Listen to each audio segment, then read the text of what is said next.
ভগবান শ্রীকৃষ্ণ গীতায় নবম অধ্যায়ে বলেছেন, অশ্রদ্ধানাঃ পুরুষা ধর্মস্যাস্য পরন্তপ অপ্রাপ্য মাম নিবর্তন্তে মৃত্যু সংসারবর্ত্মনি। হে পরন্তপ, এই ধর্মের মহিমার প্রতি শ্রদ্ধাহীন ব্যক্তিরা আমাকে প্রাপ্ত না হয়ে মৃত্যুরূপ সংসার পথে আসা যাওয়া করে, অর্থাৎ বারংবার জন্মায় ও মৃত্যুবরণ করে।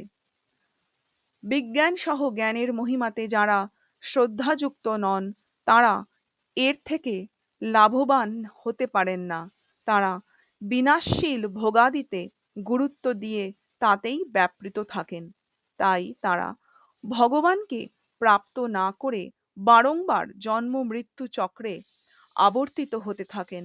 স্বতঃপ্রাপ্ত অমরত্বের পথ পরিত্যাগ করে মৃত্যুর পথে চলতে থাকেন। অপ্রাপ্য মাম কথাটি বলার অর্থ হল মনুষ্য দেহই ভগবৎ প্রাপ্তির পক্ষে উপযুক্ত।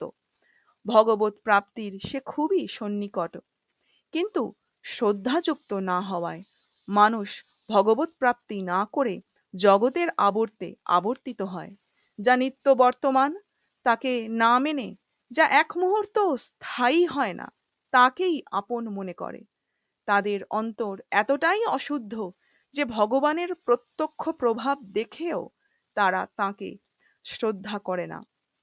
যেমন সৎসঙ্গ, কীর্তন ইত্যাদিতে প্রত্যক্ষভাবে বৈশিষ্ট্য অনুভব করলেও তারা তাতে বিশেষভাবে মন দেয় না।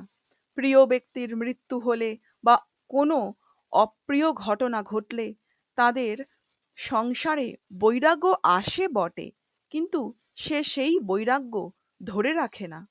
আশ্বিন মাসের কৃষ্ণপক্ষের দ্বাদশীতে বিক্রম সম্বৎ ২০৫২ ইংরাজি ২১/৯/৯৫ বর্ষে সারা বিশ্বে ভগবান শ্রী গণেশ প্রতিমার দুধ পান করার ঘটনা লোকে প্রত্যক্ষ দর্শন করেছিল। কিন্তু নিজেদের বুদ্ধিমান বলে মনে করা কিছু ব্যক্তি এই প্রত্যক্ষ বাস্তব ঘটনাতেও শ্রদ্ধাবান হয়নি, বরং খবরের কাগজ, টেলিভিশন ইত্যাদির মাধ্যমে এই ঘটনারও গুরুত্ব খণ্ডন করেছিল। কৌরব সভাতেও যখন দ্রৌপদীর বস্ত্রহরণের চেষ্টা চলছিল, তখন শাড়ির স্তূপ জমেছিল, তবুও দুঃশাসন তাঁর সমস্ত শাড়ি খুলে নিতে পারেনি। এত বড় আশ্চর্যজনক ঘটনা প্রত্যক্ষ করেও কৌরবদের চেতনা হয়নি। তাই যাদের বুদ্ধি তামসিক, অশুদ্ধ, তাদের ওপর এরূপ বিশেষ ঘটনার কোনো প্রভাব পড়ে না, শ্রদ্ধা আসে না। তারা সবকিছুতেই বিপরীত দেখে।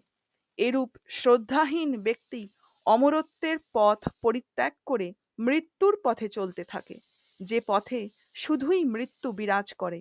তারা সেই পথেই চলে যে পথে কখনোই ভগবৎ প্রাপ্তি করা সম্ভব নয়। অপরাকে ধরে থাকলেই মানুষ মৃত্যুর পথে চলতে থাকে। যদি সে অপরাকে না ধরে, যিনি অপরার প্রভু, সেই ভগবানকেই ধরে থাকে, তাহলে সে চিরকালের মতো জন্ম মৃত্যু চক্র থেকে মুক্তি লাভ করে।